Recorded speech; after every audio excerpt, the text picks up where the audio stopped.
क्या तुमने कभी सोचा है कि जो इंसान सबसे ज़्यादा खुश होना चाहता है, वही सबसे ज़्यादा बेचैन क्यों रहता है? अगर खुशी इतनी ही ज़रूरी है, तो फिर उसे पाने की कोशिश करते-करते मन इतना थक क्यों जाता है?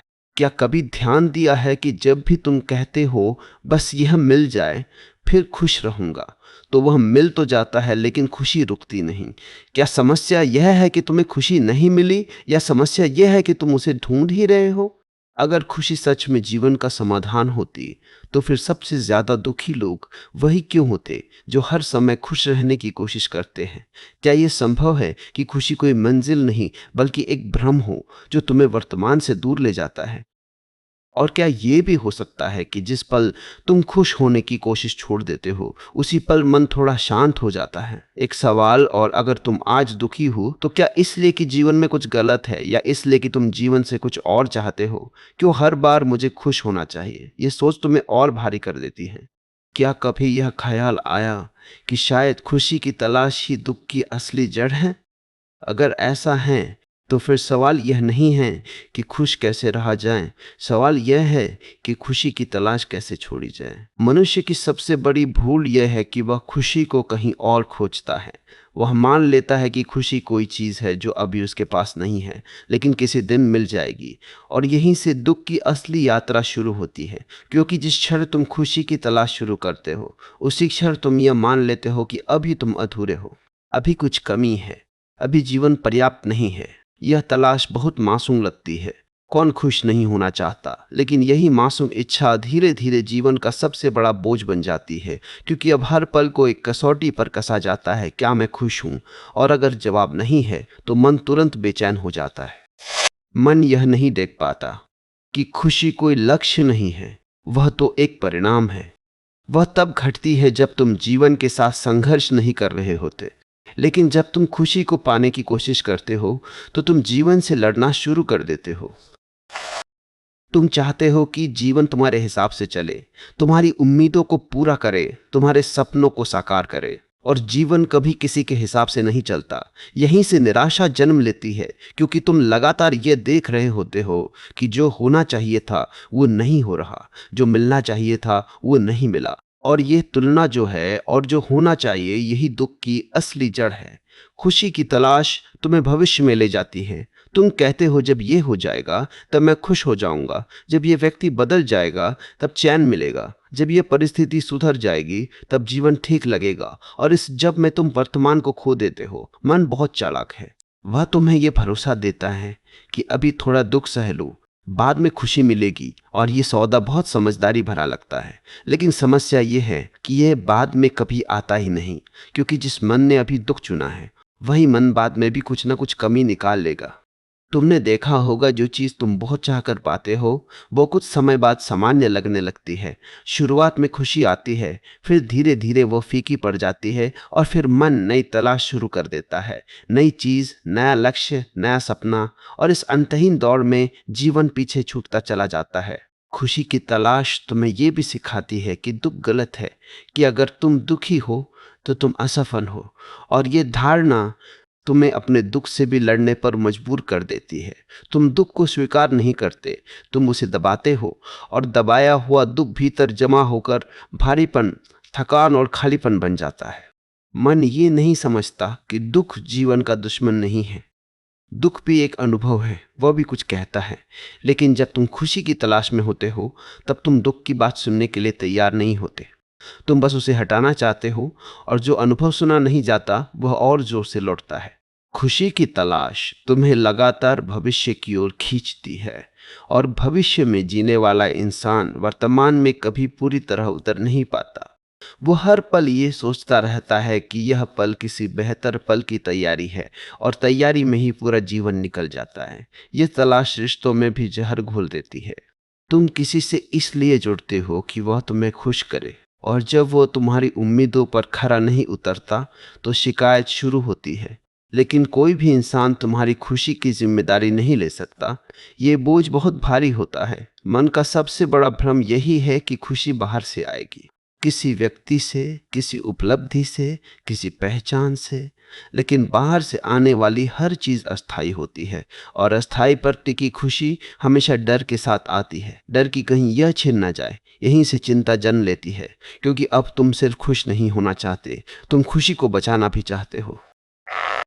और बचाने की कोशिश में तुम और ज्यादा तनाव में जीने लगते हो। खुशी की तलाश तुम्हें यह भी सिखाती है कि जीवन में कुछ खास होना चाहिए, कि साधारण होना काफी नहीं है। और इस सोच में तुम साधारण पलों की सुंदरता खो देते हो। एक शांत सुबह, एक गहरी सांस, एक सच्ची बातचीत, ये सब तुम्हें छोटे लगने लगते हैं, क्योंकि तुम किसी बड़े सुख की प्रतीक्षा में हो। मन यह नहीं देख पाता कि खुशी किसी ऊंचे शिखर पर नहीं रहती, वह तो जमीन पर होती है, रोजमर्रा के पलों में। लेकिन जो इंसान दौड़ रहा है वह जमीन नहीं देख पाता।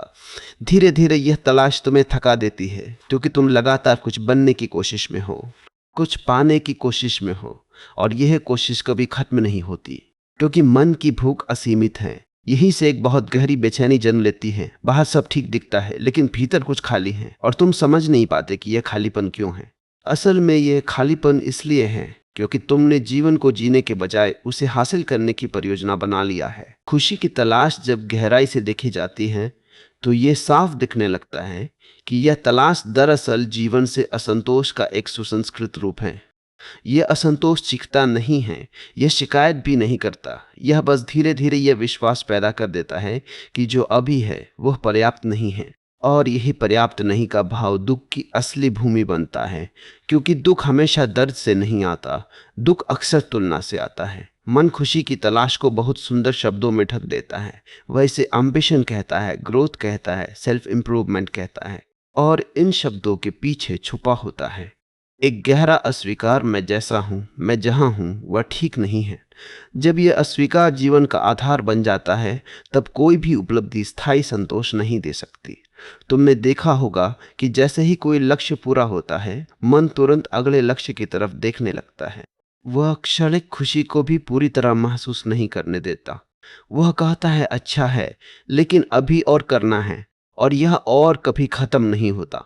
यही और धीरे धीरे जीवन को एक दौड़ में बदल देता है, जहां रुकना अपराध लगता है और ठहराव डरावना। खुशी की तलाश तुम्हें ठहरने से डराती है, क्योंकि अगर तुम ठहर गए तो तुम्हें यह देखना पड़ेगा कि तुम्हारे भीतर क्या चल रहा है, और भीतर अक्सर वह सब होता है जिससे मन भागना चाहता है। असुरक्षा, खालीपन, डर, अधूरी इच्छाएं। इसलिए मन कहता है चलते रहो, खोजते रहो, कुछ नया करते रहो, और इस लगातार हरकत में तुम खुद से दूर होते चले जाते हो।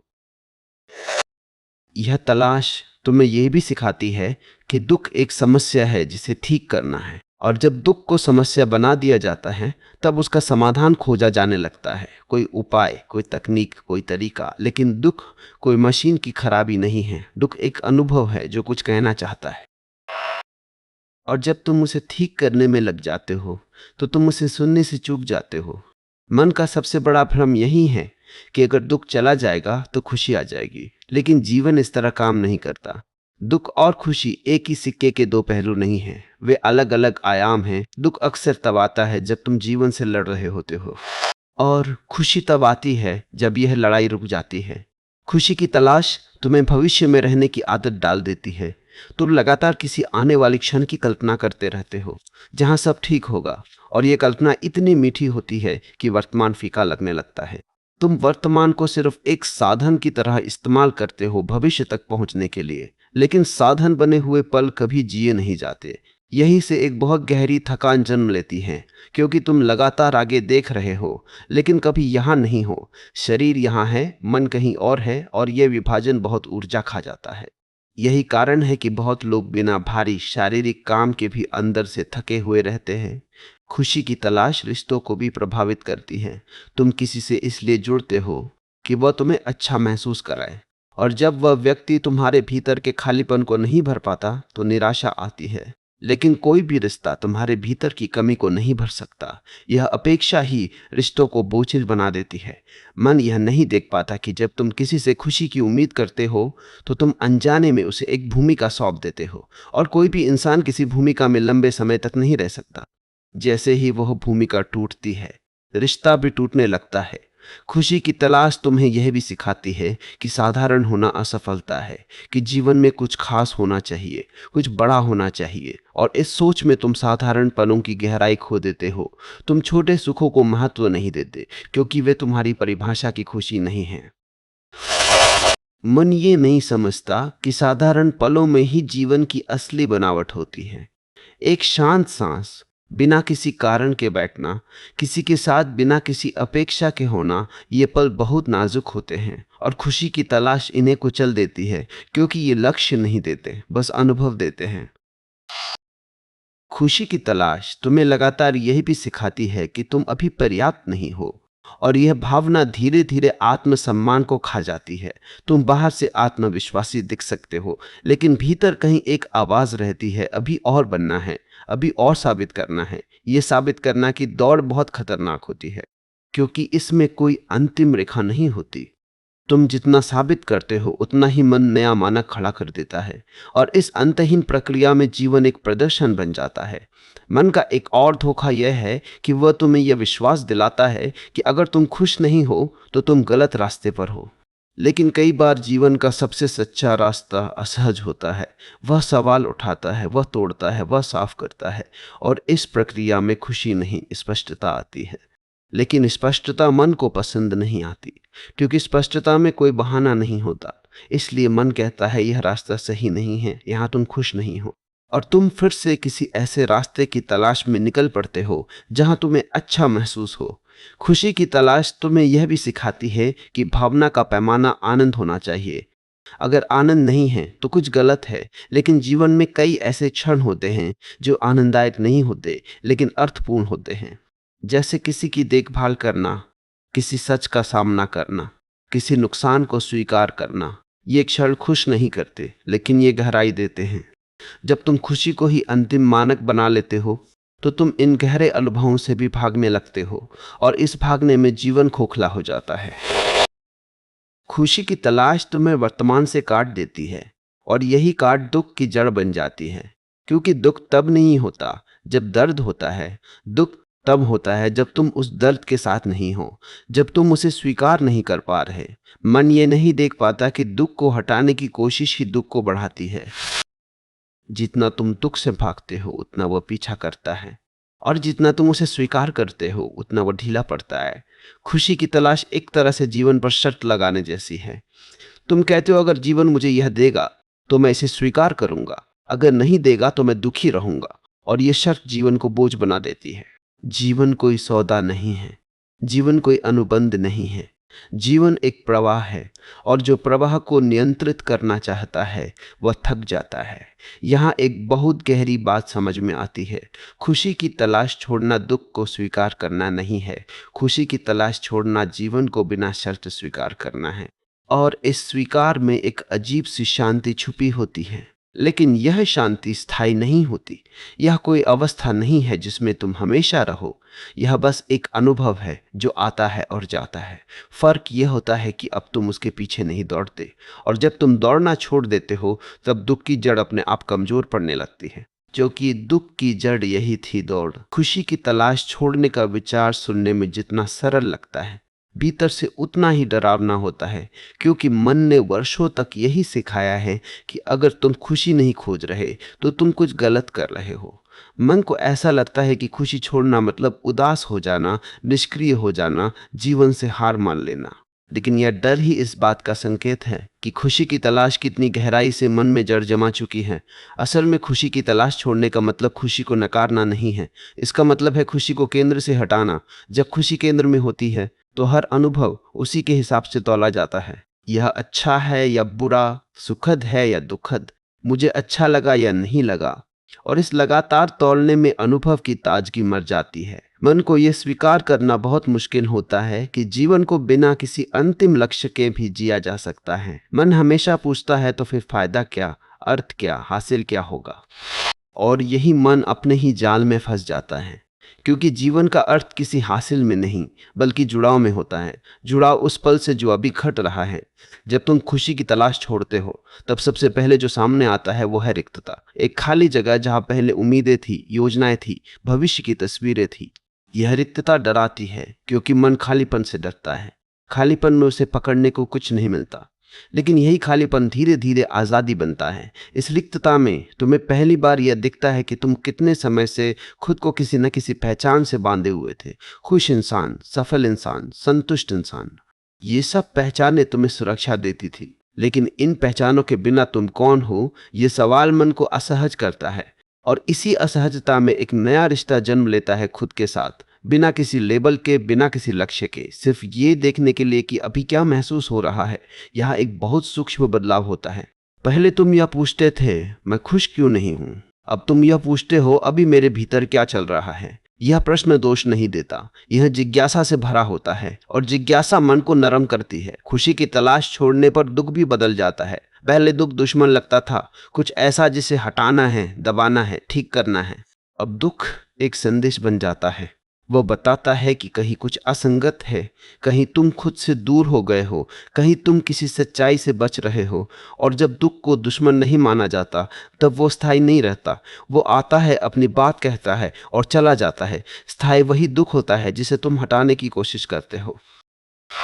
मन यहाँ फिर चाल चलता है। वह कहता है, अगर तुम दुख को स्वीकार कर लोगे तो तुम कभी खुश नहीं हो पाओगे।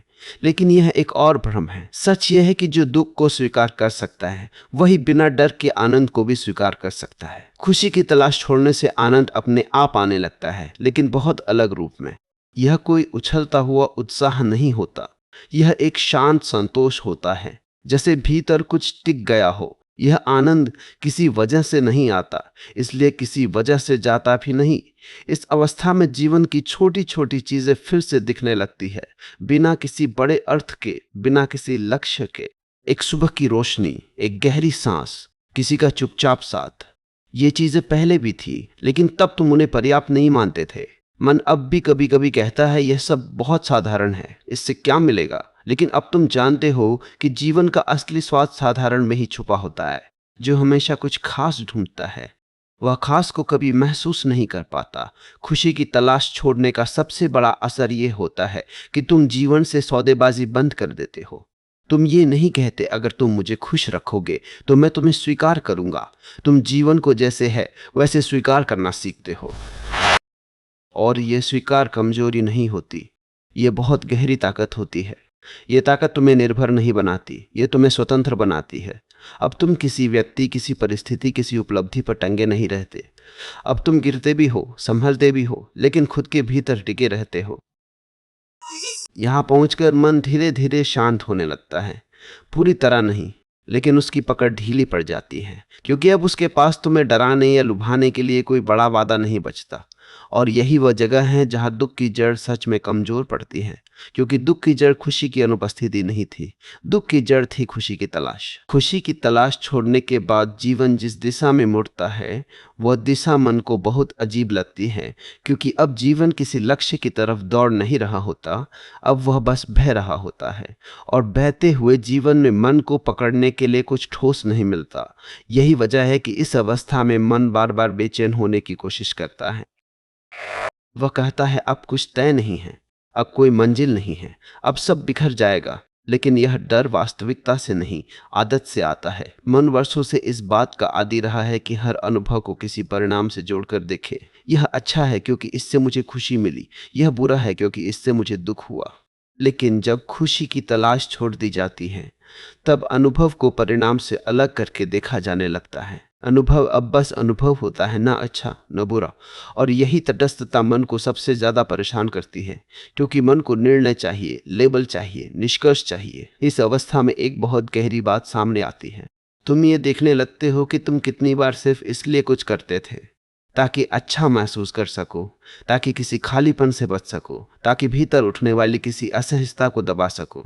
अब जब तुम वो सब नहीं करते, तो वो असहजता पहली बार खुलकर सामने आती है। और यही वह क्षण होता है जहां ज्यादातर लोग फिर से पुरानी तलाश में लौट जाते हैं। लेकिन अगर तुम यहां रुके रहते हो, अगर तुम उस असहजता के साथ भागते नहीं, तो एक और सत्य प्रकट होता है। वो असहजता स्थायी नहीं होती, वो एक परत होती है जो वर्षों की खोज, तुलना और उम्मीदों से बनी होती है। और जब उसे भाग कर नहीं, बल्कि देख कर जिया जाता है, तो वह धीरे धीरे ढीली पड़ने लगती है, खुशी की तलाश छोड़ने का मतलब यह नहीं कि जीवन में सुखद क्षण नहीं आते, वे आते हैं। फर्क बस इतना होता है कि अब तुम उन्हें पकड़ने की कोशिश नहीं करते। पहले तुम सुखद क्षण को रोकना चाहते थे, बचाना चाहते थे, दोहराना चाहते थे। अब तुम उसे आने देते हो और जाने देते हो, और यही आने जाने की स्वीकृति सुख को हल्का बनाती है, बोझ नहीं। मन को यह स्वीकार करना बहुत कठिन लगता है कि किसी चीज को पकड़े बिना भी उसका आनंद लिया जा सकता है। मन का स्वभाव ही पकड़ना है।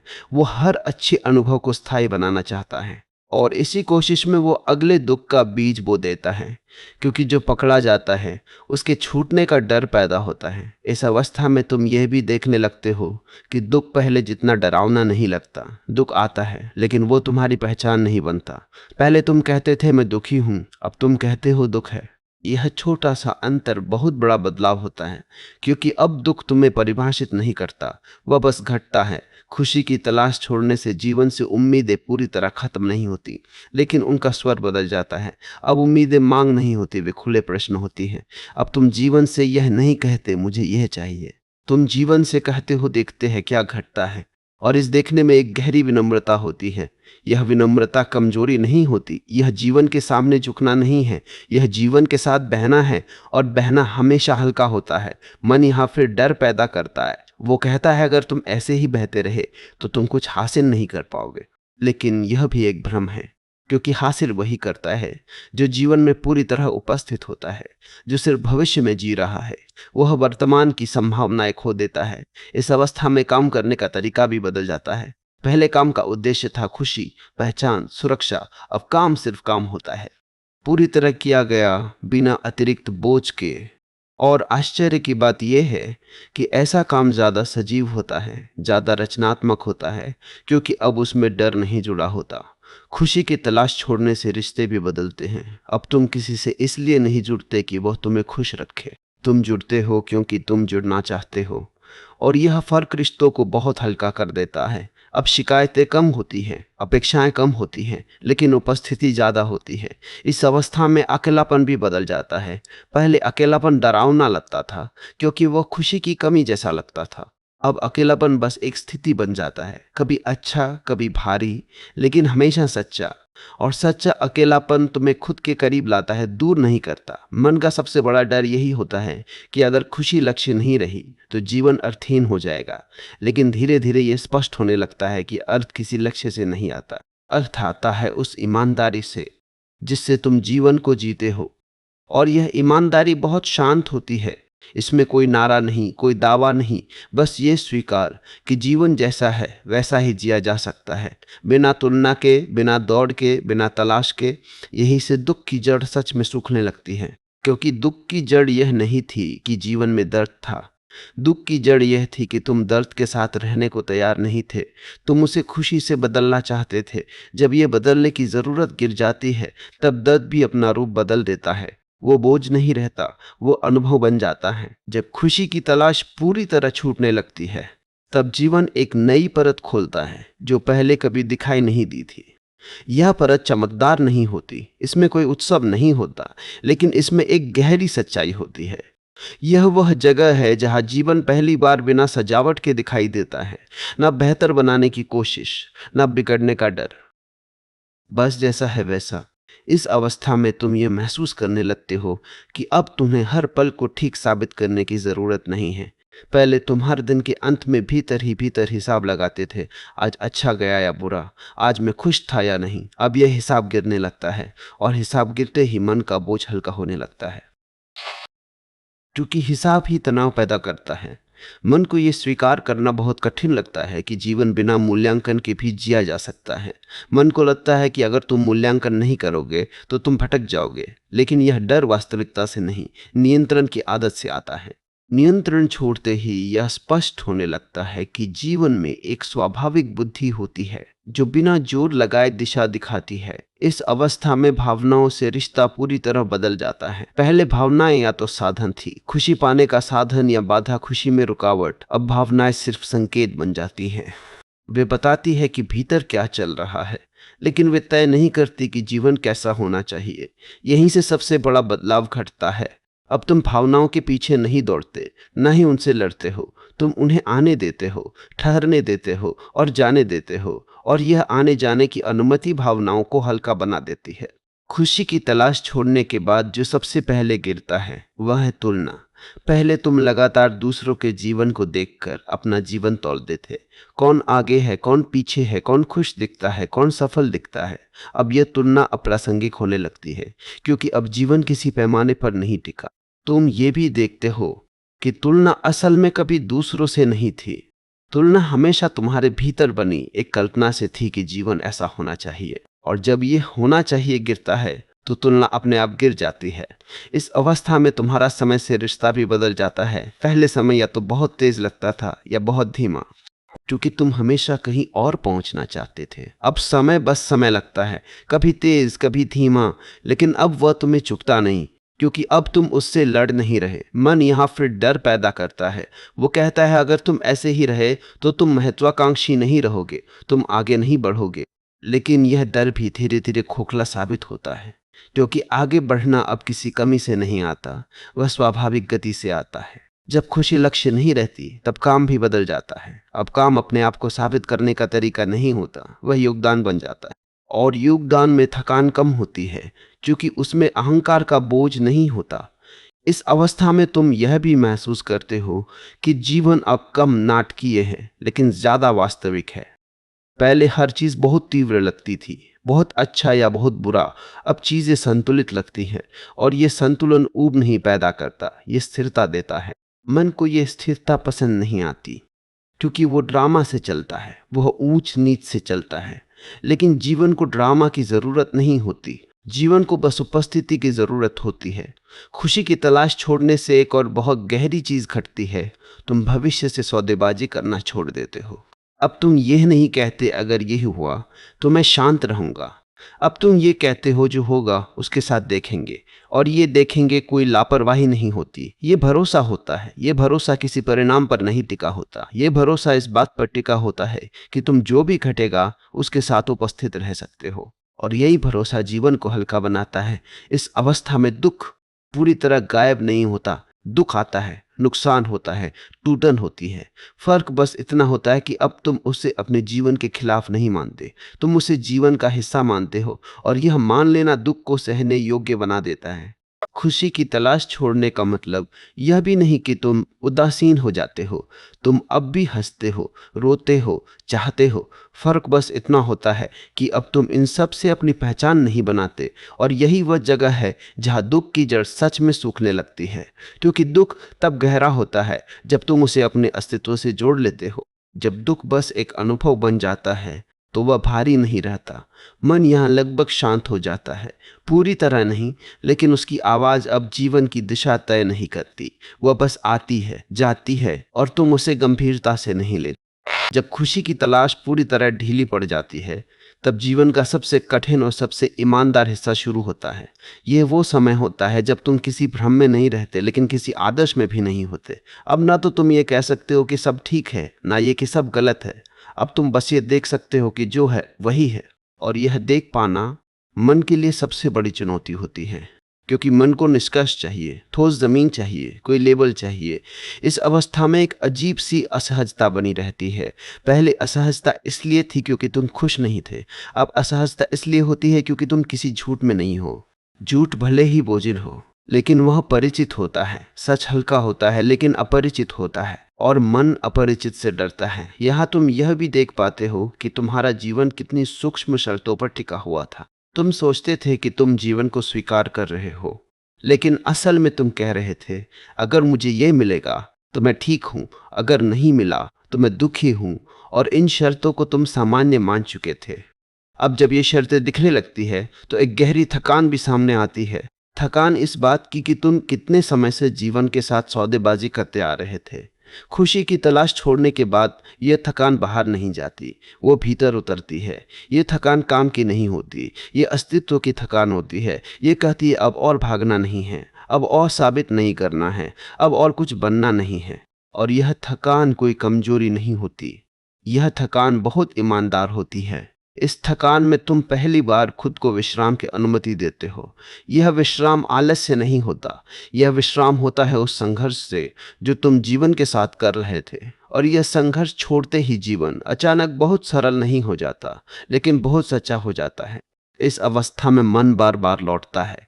वह कहता है अगर तुम ऐसे ही रहे तो तुम पीछे रह जाओगे, लोग आगे निकल जाएंगे, तुम अवसर खो दोगे।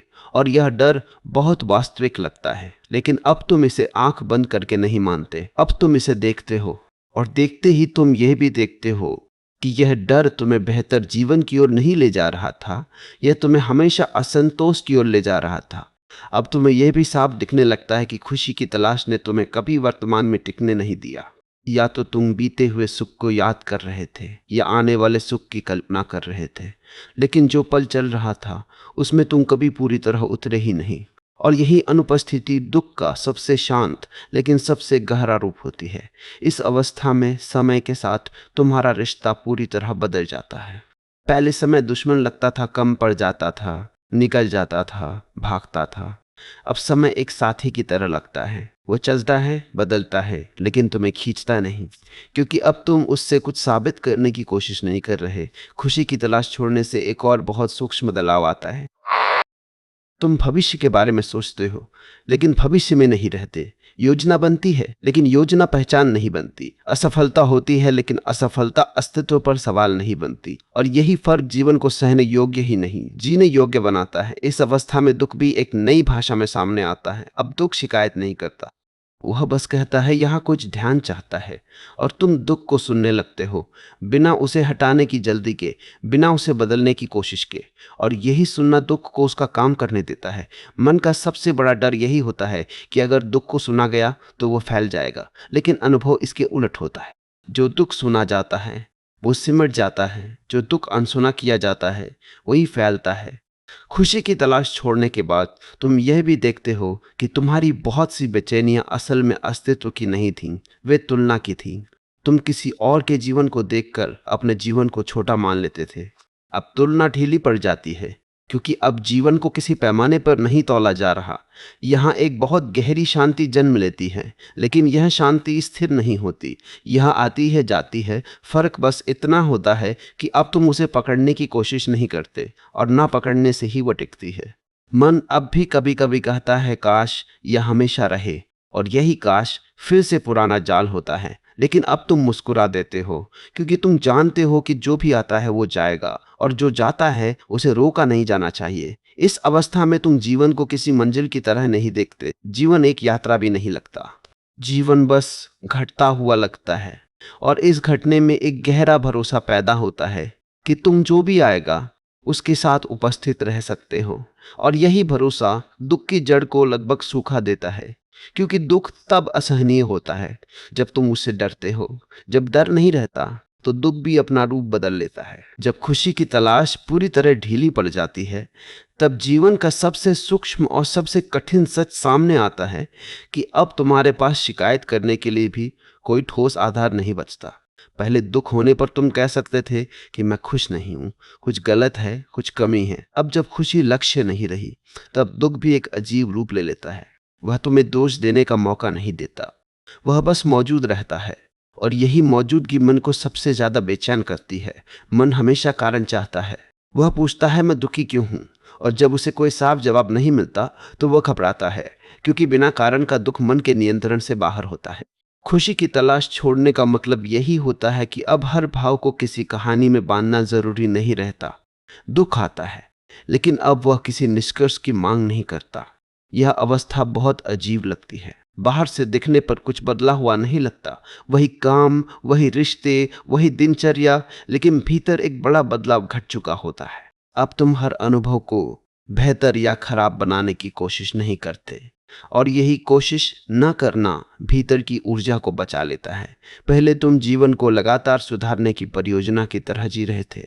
खुद को बेहतर बनाना है, ज्यादा खुश बनना है, ज्यादा संतुष्ट बनना है। अब यह परियोजना रुक जाती है, और रुकते ही यह स्पष्ट होने लगता है कि तुम खुद कोई अधूरा ढांचा नहीं थे जिसे पूरा करना था।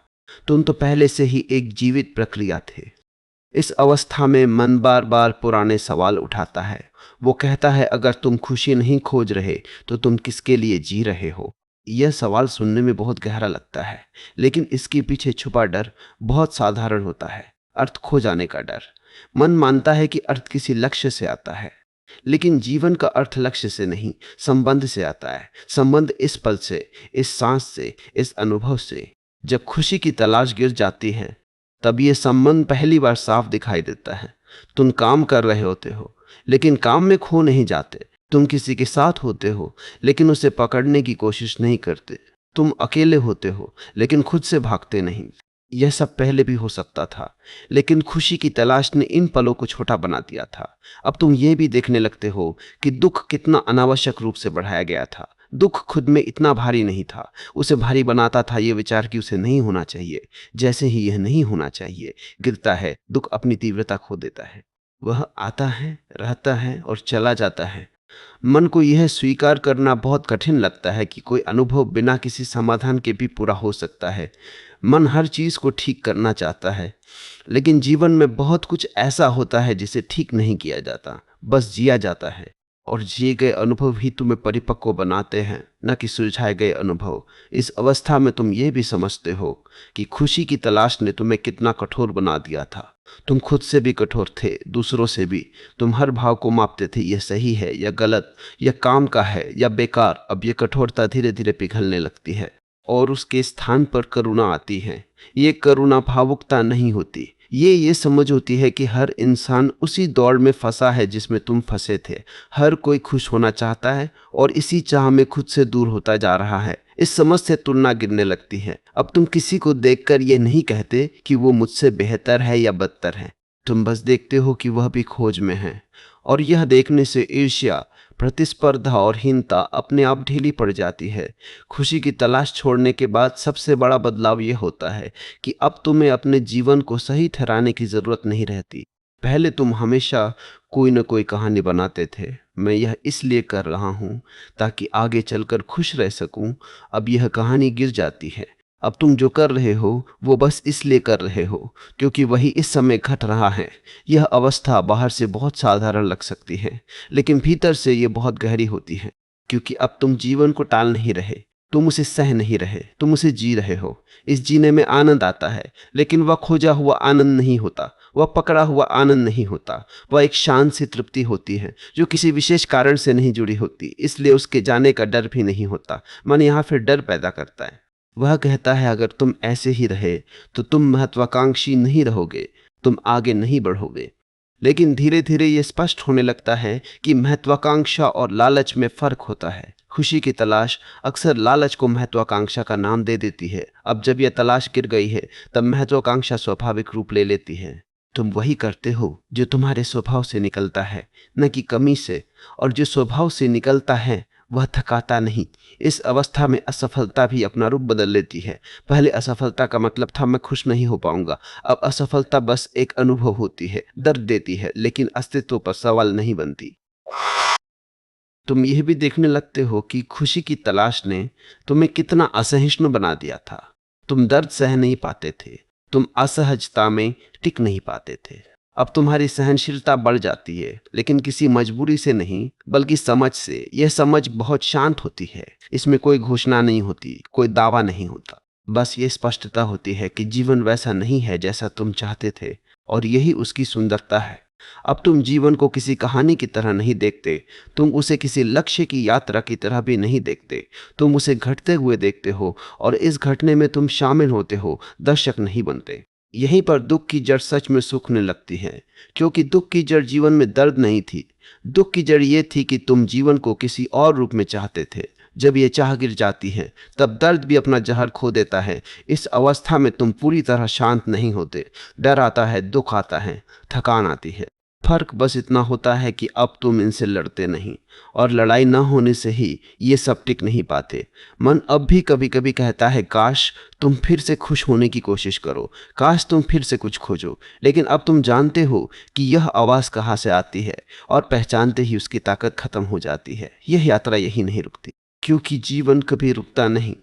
लेकिन अब यह यात्रा खोज की नहीं होती, यह यात्रा उपस्थिति की होती है। जब खुशी की तलाश सच में छूट जाती है, तब जीवन का सबसे ईमानदार रूप सामने आता है। एक ऐसा जीवन जिसमें कोई वादा नहीं है, कोई गारंटी नहीं है, और फिर भी एक अजीब सा भरोसा मौजूद है। ये भरोसा किसी परिणाम से नहीं जुड़ा होता। ये भरोसा इस बात से जुड़ा होता है कि तुम जो भी घटेगा उसके साथ उपस्थित रह सकते हो। और यही भरोसा मन के लिए सबसे असहज चीज है, क्योंकि मन हमेशा भविष्य से सुरक्षा चाहता है। इस अवस्था में तुम यह भी देखने लगते हो कि खुशी की तलाश ने तुम्हें कितना अस्थिर बना दिया था। बाहर से तुम बहुत सक्रिय दिखते थे, लेकिन भीतर लगातार हिलते रहते थे। कभी उम्मीद, कभी निराशा, कभी उत्साह, कभी थकान।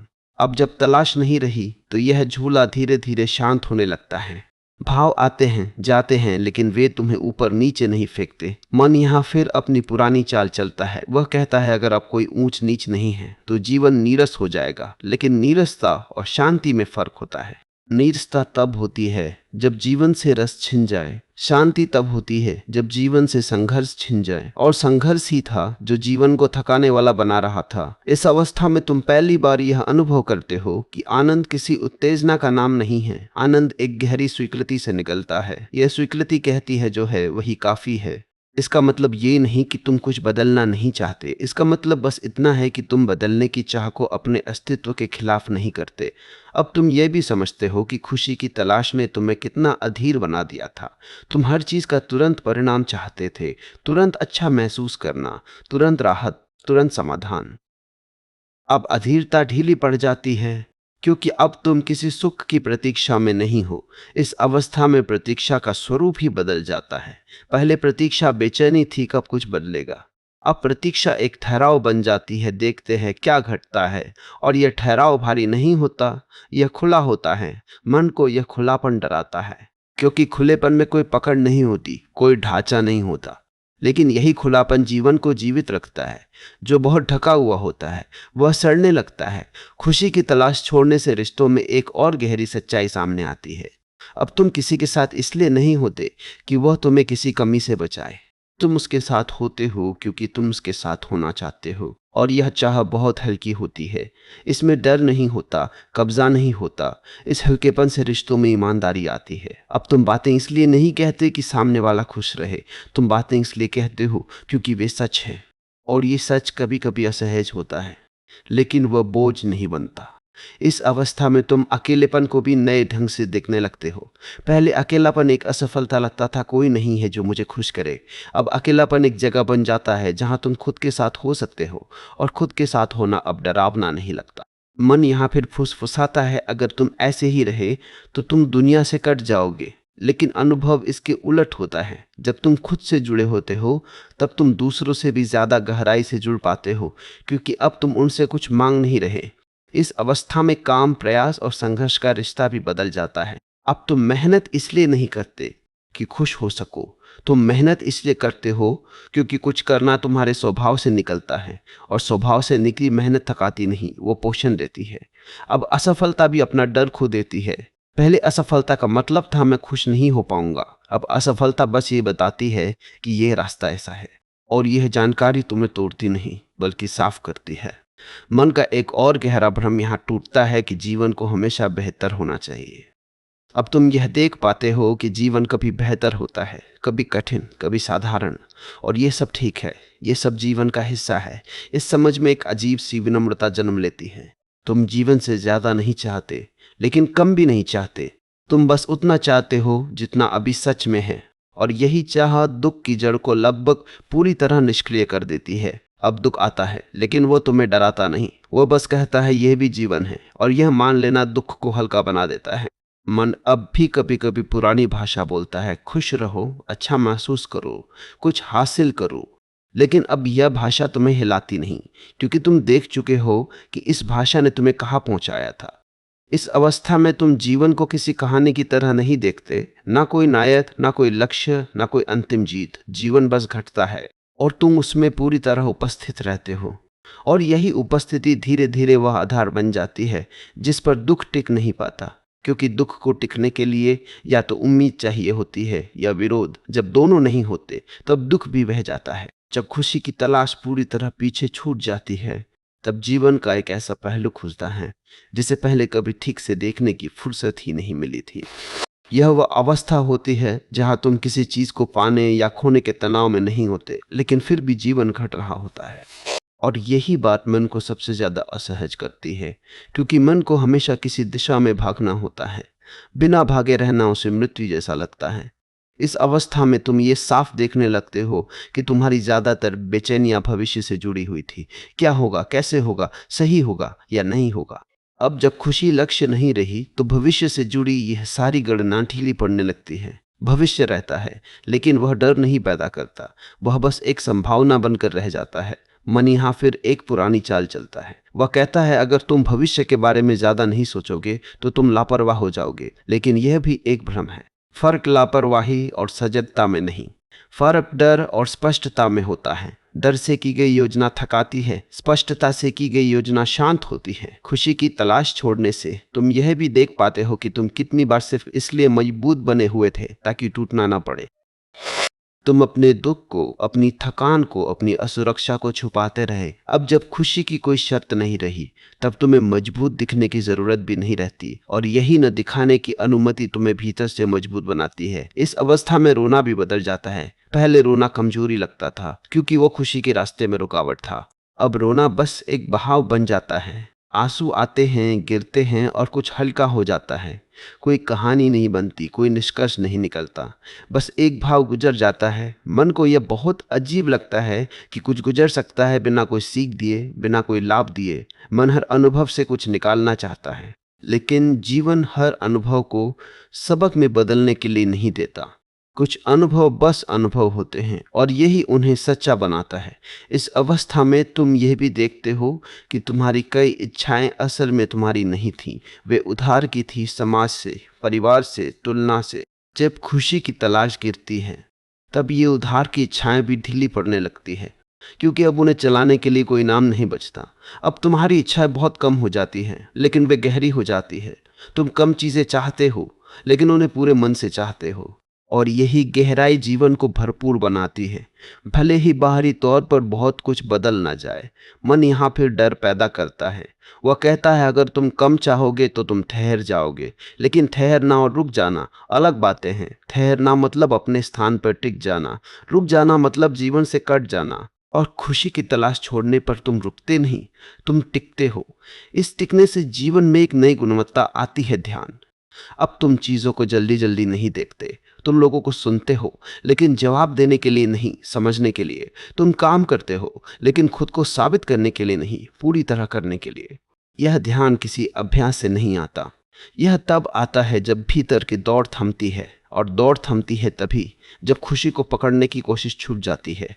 इस अवस्था में समय भी अलग लगता है। पहले समय या तो बहुत कम लगता था या बहुत ज्यादा। अब समय जैसा है वैसा लगता है, कभी लंबा कभी छोटा, लेकिन अब वो तुम्हें चुभता नहीं, क्योंकि अब तुम उसे खोने से नहीं डरते। मन का सबसे गहरा डर यही होता है, खोने का डर।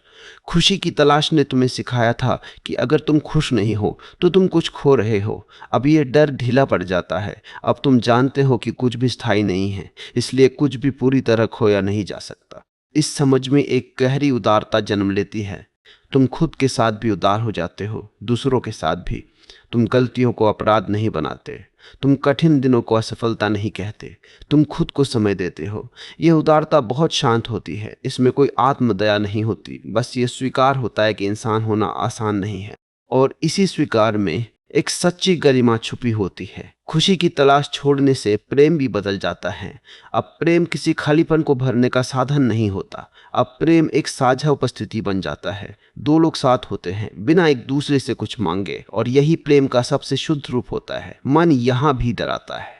वह कहता है अगर तुम कुछ नहीं मांगोगे तो तुम्हें कुछ नहीं मिलेगा। लेकिन प्रेम लेन देन से नहीं चलता। प्रेम उस जगह से आता है जहाँ कमी नहीं होती। इस अवस्था में जीवन कभी कभी बहुत साधारण लगता है। कोई बड़ा रोमांच नहीं, कोई तीव्र उत्तेजना नहीं, लेकिन इसी साधारणपन में एक गहरी स्थिरता होती है। और स्थिरता ऊब नहीं होती, स्थिरता भरोसा होती है। अब दुख भी जब आता है तो वो तुम्हें गिराता नहीं, वो बस कहता है यह भी गुजर जाएगा। और यह वाक्य कोई दिलासा नहीं होता, यह अनुभव से निकला हुआ सत्य होता है। मन अब भी कभी कभी पुराने शब्दों में बोलता है, खुश रहो, कुछ बनो, कुछ पालो।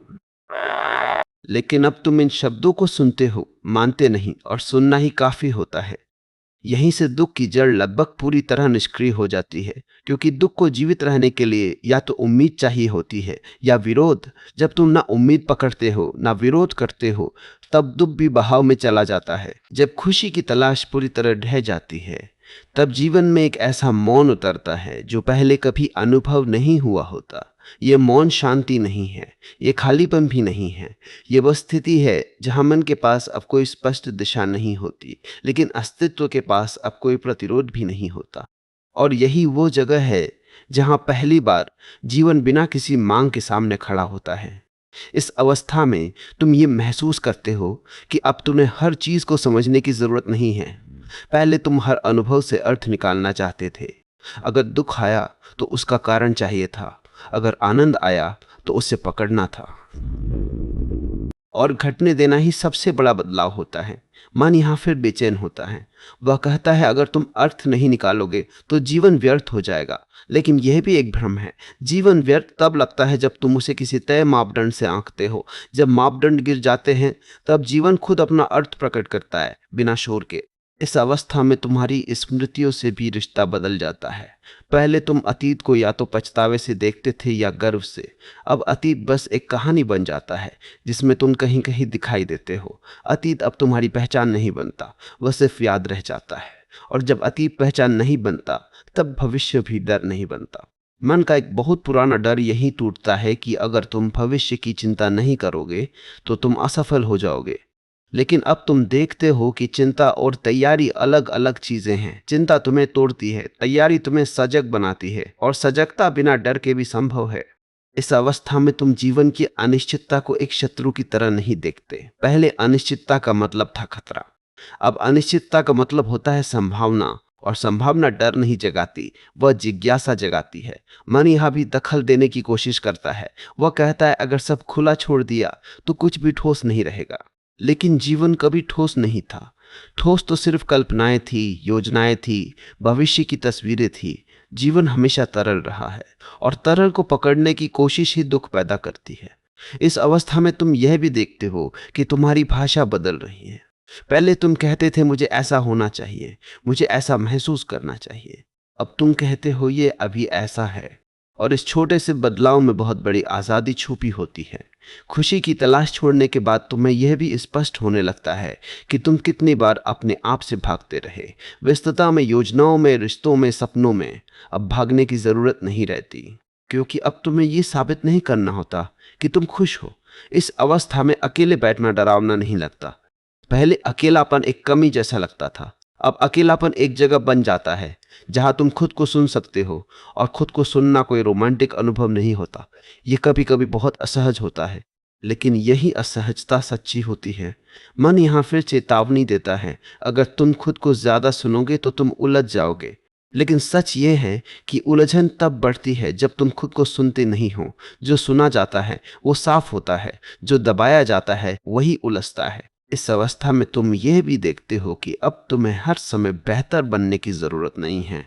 तुम जैसे हो वैसे भी जीवन घट सकता है। और यह विचार मन को बहुत खतरनाक लगता है, क्योंकि मन सुधार से चलता है, तुलना से चलता है। अब तुलना भी धीरे धीरे गिर जाती है। तुम दूसरों को देखते हो लेकिन उनसे खुद को नहीं मापते, क्योंकि अब जीवन किसी दौड़ की तरह नहीं दिखता। हर व्यक्ति अपने रास्ते पर है, अपनी गति में है, और यह देखना भीतर एक गहरी करुणा पैदा करता है। यह करुणा सिर्फ दूसरों के लिए नहीं होती, यह अपने लिए भी होती है। अब तुम अपने कठिन दिनों को कमजोरी नहीं कहते, तुम अपने डर को असफलता नहीं कहते।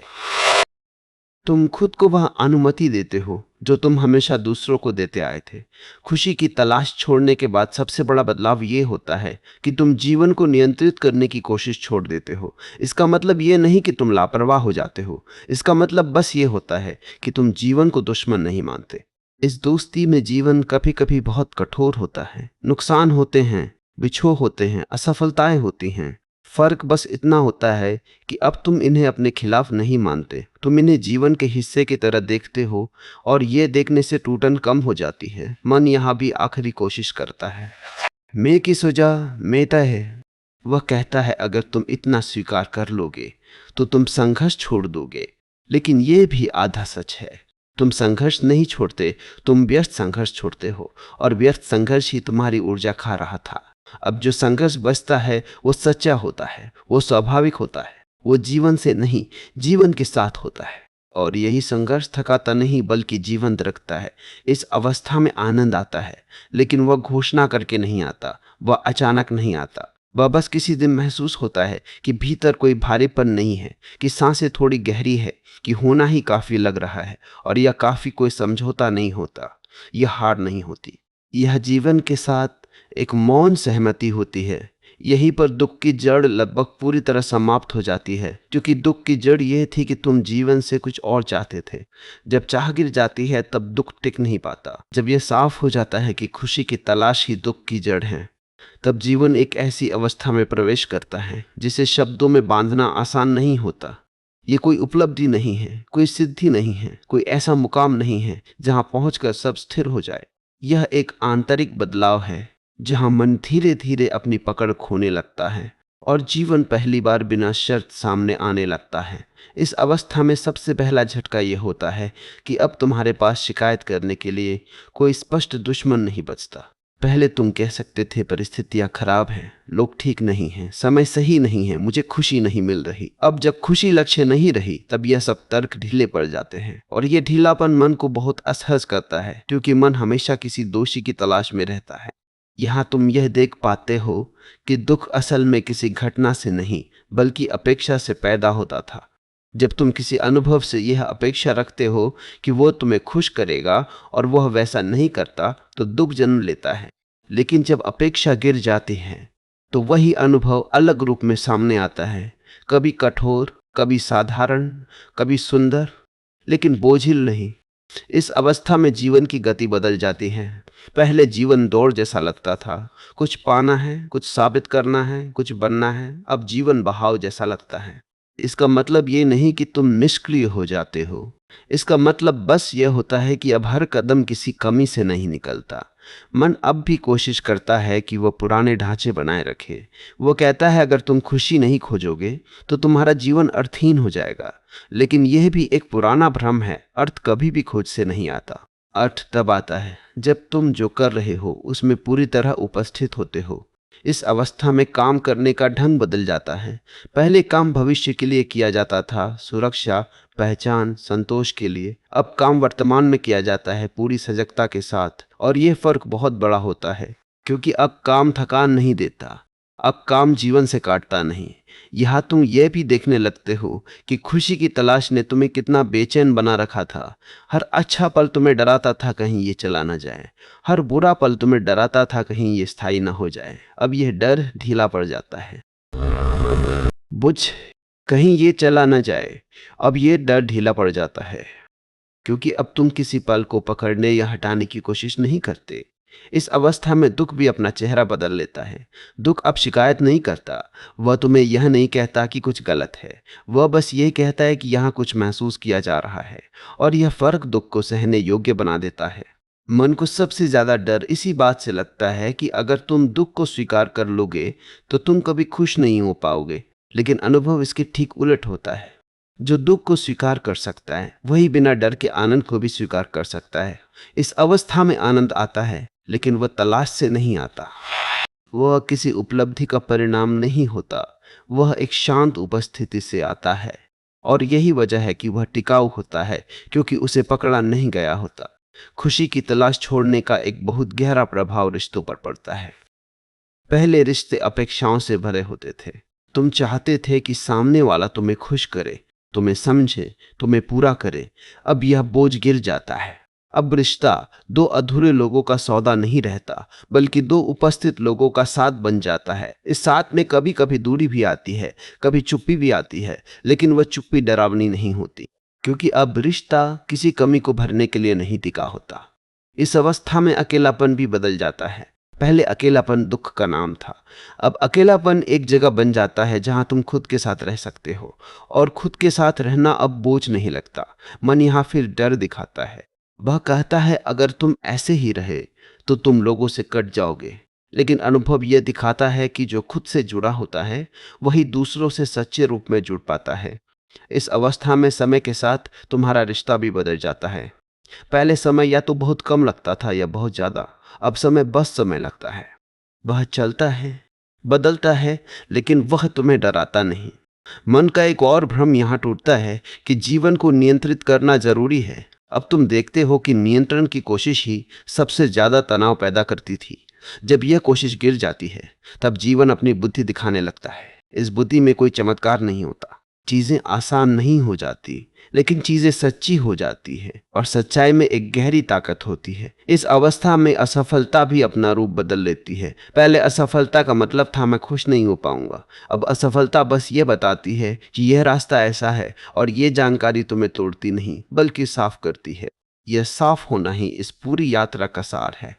न कि हमेशा खुश रहना, न कि दुख से भागना। यह दुख की जड़ सच में कमजोर पड़ जाती है, क्योंकि दुख की जड़ जीवन में दर्द नहीं थी। दुख की जड़ यह थी कि तुम जीवन को किसी और रूप में चाहते थे।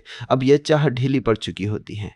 पूरी तरह नहीं, लेकिन इतनी कि वह तुम्हें चलाना बंद कर देती है। जब जीवन अपने सबसे कठोर रूप में सामने आता है तभी यह समझ परखी जाती है कि खुशी की तलाश छोड़ना सिर्फ एक विचार था या एक गहरी आंतरिक स्थिति।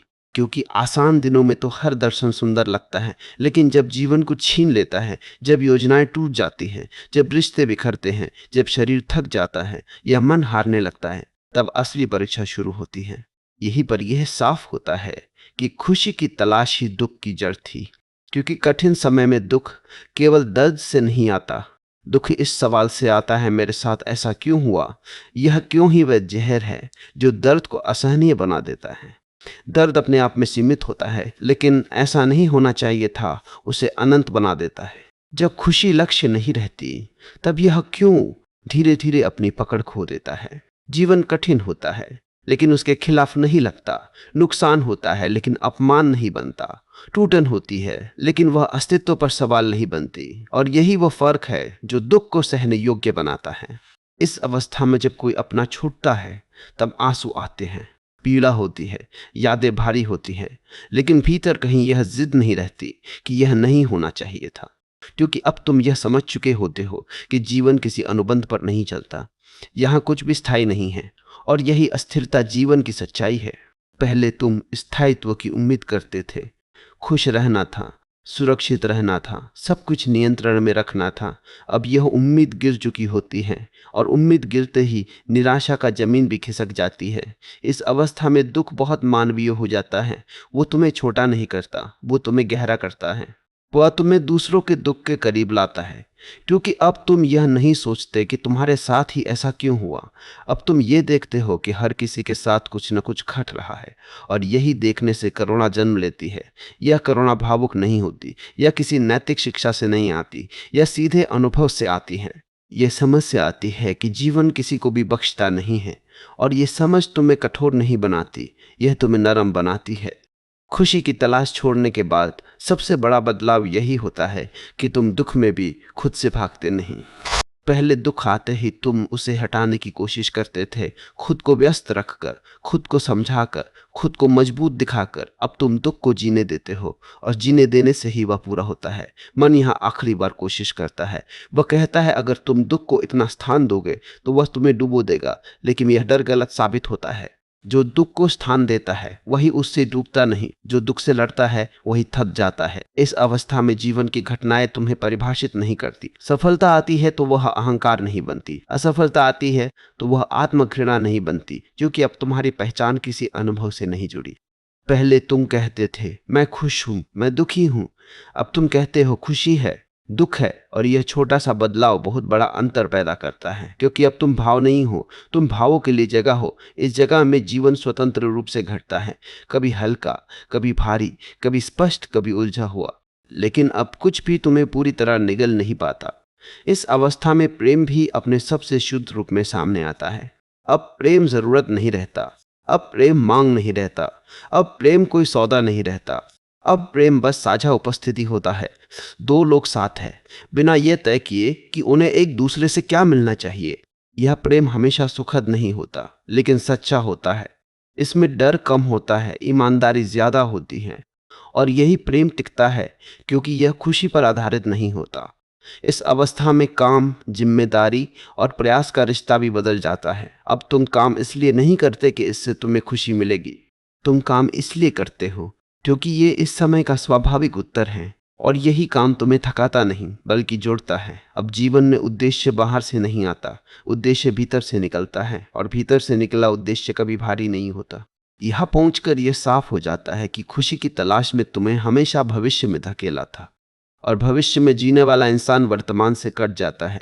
यही कटाव दुख की असली जड़ था। जब यह कटाव भर जाता है, तब जीवन सरल नहीं हो जाता, लेकिन संपूर्ण हो जाता है। अब हर पल कुछ बनने की तैयारी नहीं होता, अब हर पल खुद में पूरा होता है। इस अवस्था में शांति कोई स्थायी स्थिति नहीं होती। शांति आती है, जाती है, लेकिन अब उसके जाने से डर नहीं लगता, क्योंकि अब तुम जानते हो कि जो आता है वो जाएगा, और जो जाता है वो फिर किसी और रूप में लौटेगा। यह समझ बहुत शांत होती है।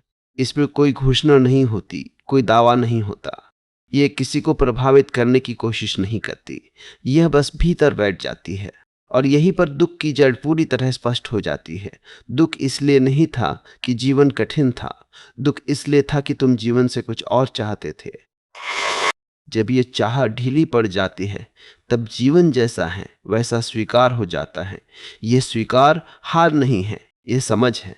ये समझ कि जीवन को जीने के लिए उसे बदलना जरूरी नहीं है, उसे देखने की जरूरत है। अब तुम जीवन को न तो सुधारने की परियोजना मानते हो, न ही सहने की सजा। जीवन अब बस घटता है, और तुम उसमें पूरी तरह उपस्थित रहते हो।